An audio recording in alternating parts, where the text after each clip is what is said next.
Hello everyone, it's the Canadian Wi-Fi here. Before we get started, just want to point out some very awesome things have happened since the last time I showed you my stats. My favorite course is now Mount Wario.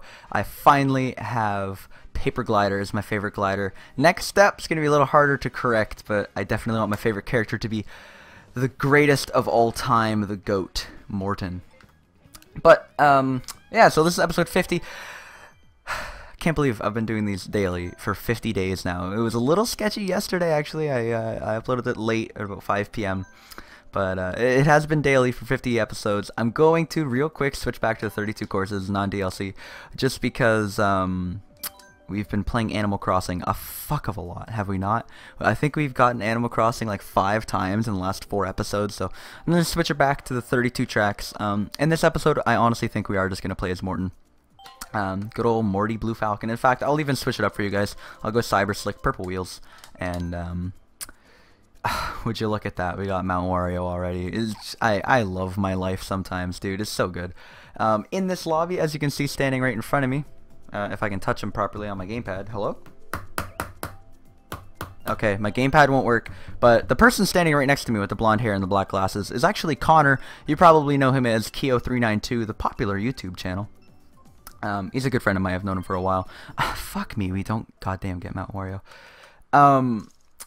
So yeah, he literally bought the game a couple hours ago, and these are his first few races. So best of luck to Connor. But as you can see, this lobby actually looks pretty good. We got some high points. We got Killer B chilling at 71k. I'm at a loss for words, to be honest. I cannot believe Mr. Me, the guy who cannot do anything. Please don't bump me, thank you. The guy who's like anti-consistent when it comes to YouTube has now been doing this daily for 50 days. This is my 50th episode in a row. Like, are you kidding? Also, my hands are really slippery right now. As you can see, I just like slid into the fence.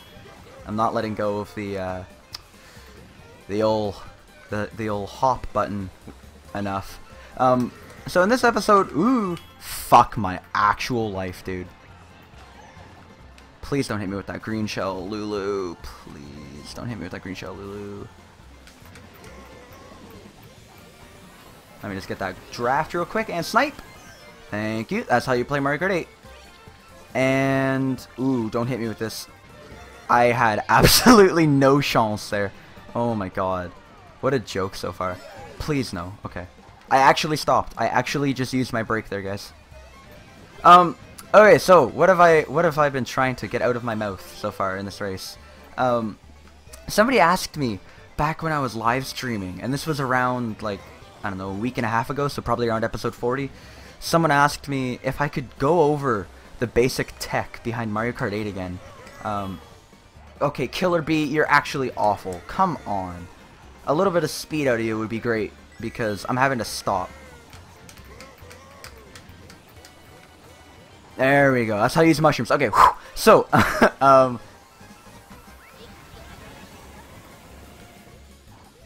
okay, drafts suck, but I used it, I guess, to my advantage there slightly.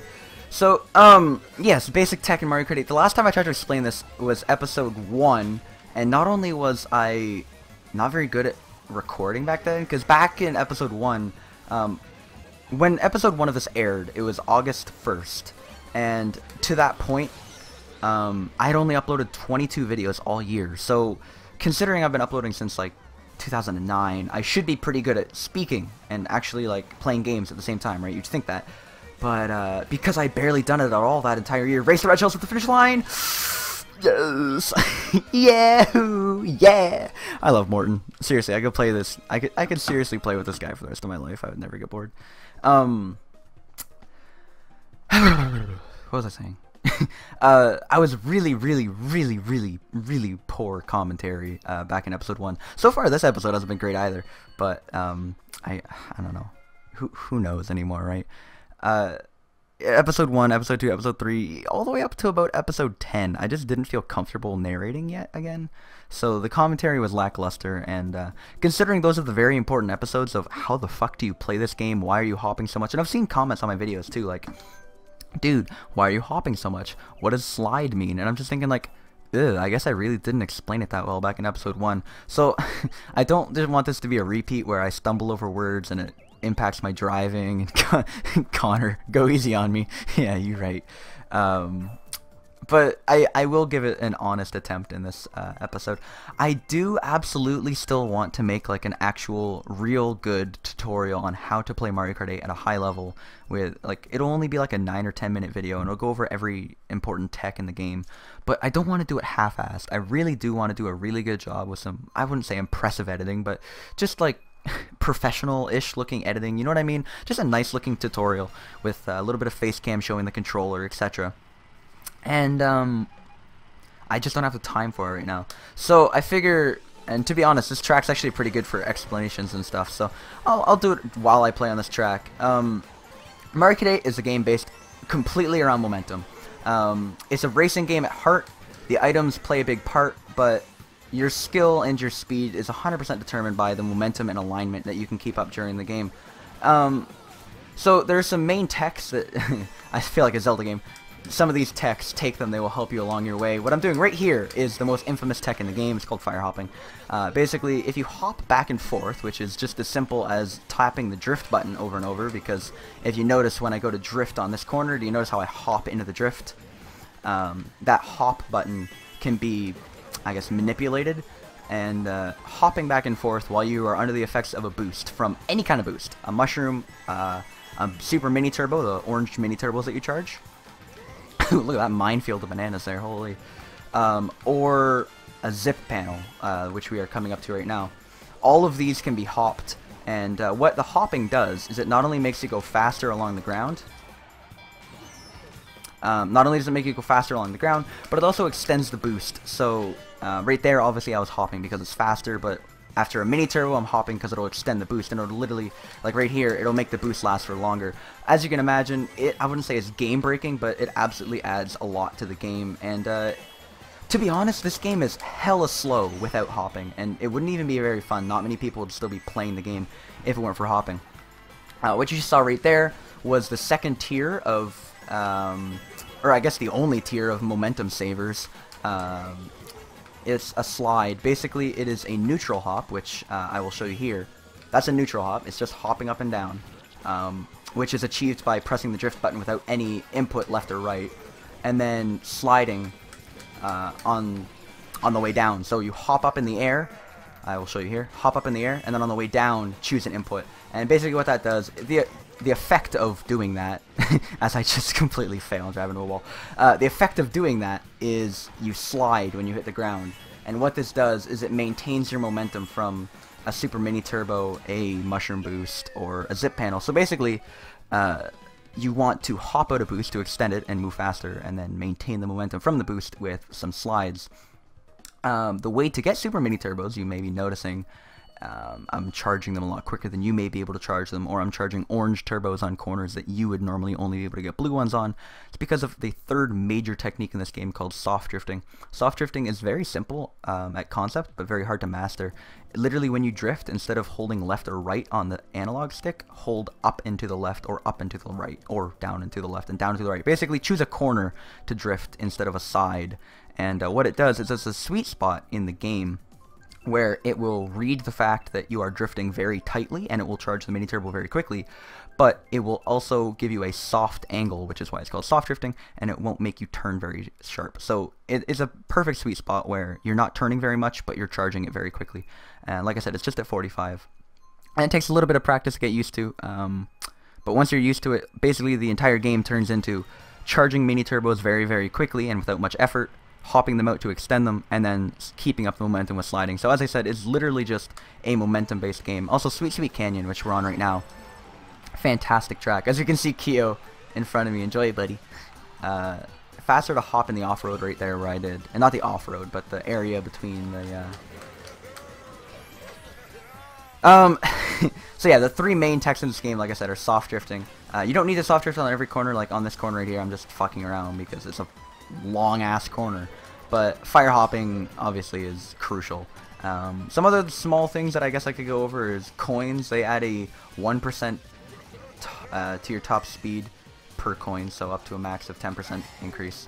They affect lighter characters more. They kind of just balance out the whole weight class thing. They make lighter characters faster than they make heavier characters. It really is just a balancing thing. Basically, you want to get 10 coins early and just hold them the entire race. Coins aren't worth going for on lap 3, but if you can get a lot of them lap 1 and 2, you'll get a huge advantage.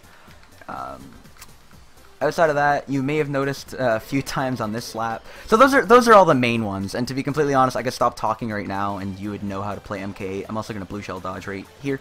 Nope. Fuck, the timing on that is so difficult, man.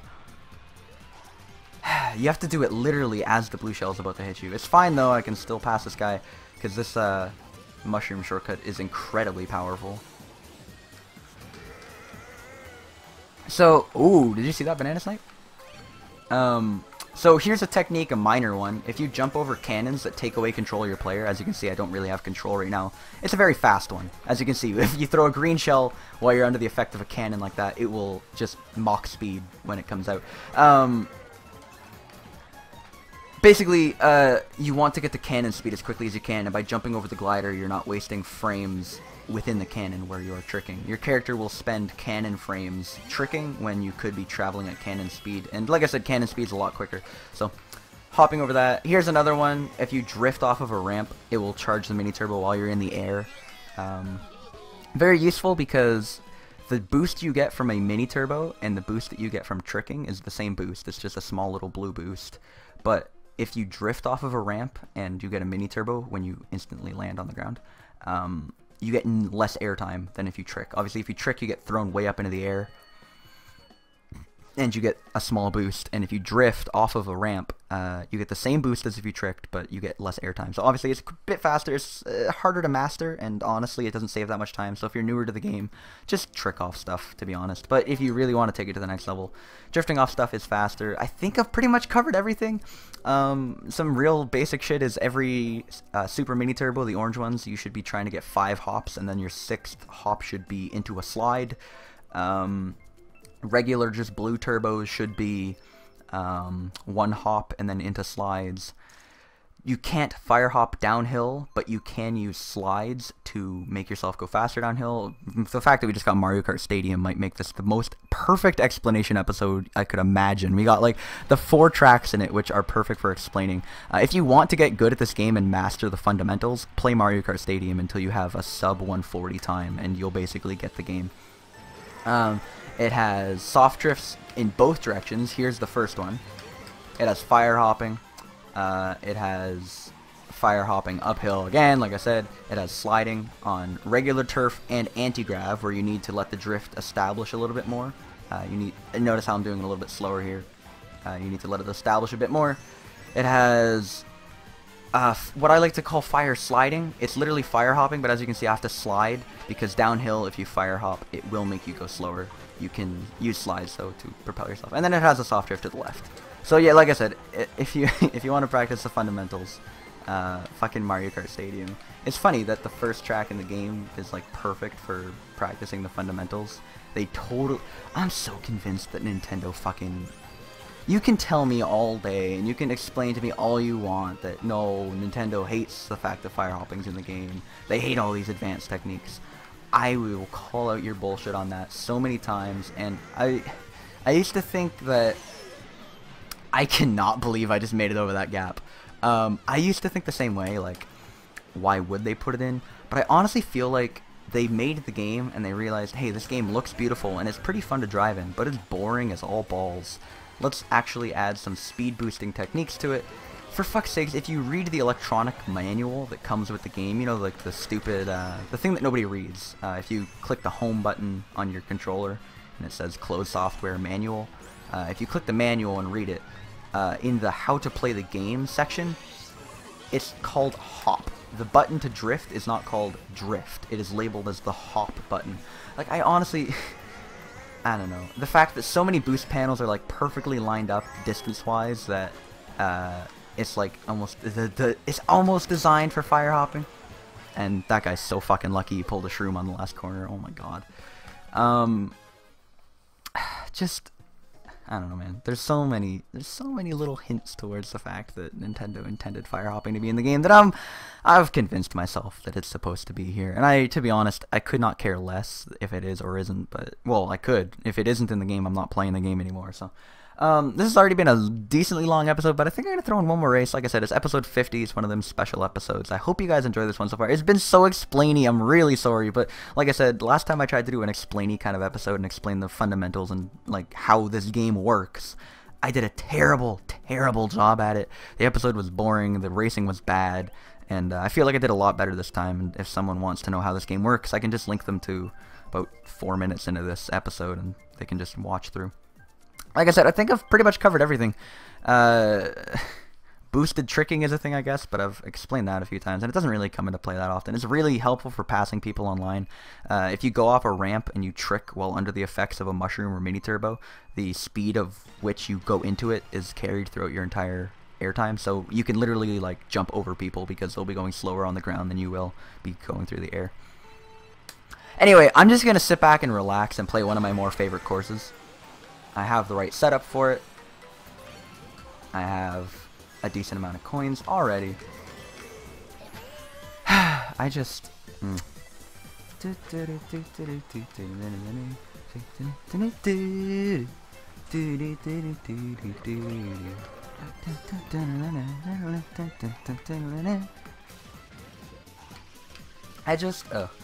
if you're looking to get better at this game, like past just the fundamentals, and you're looking at like a track by track, how do I do this track in particular, there's a really good article, or I guess subforum, on the Mario Kart forums called Improvement, and basically world record holders go through and describe their track pretty much frame by frame, like what hops you do. You need to do a neutral hop here into a left slide because it's faster, etc.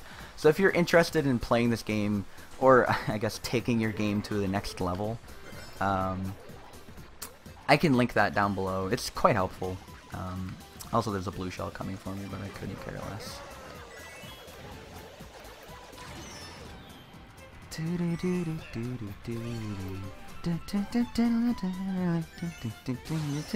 Thank you so much for that lightning. If I don't win this race, I'm going to be slightly salty, but I mean, it's Mario Kart 8. What can you do? As you can see, ramp drifting, it just comes in handy, man. Instead of having a trick everywhere, it's probably, first thing to master in this game, honestly, is just driving. And I've mentioned that a few times, but if you're looking to get better, just practice lines, practice the tracks, find a setup you're comfortable with. To be completely honest, if it's not Blue Falcon Heavyweight, you're not going to have a great time, but give that a shot first, obviously.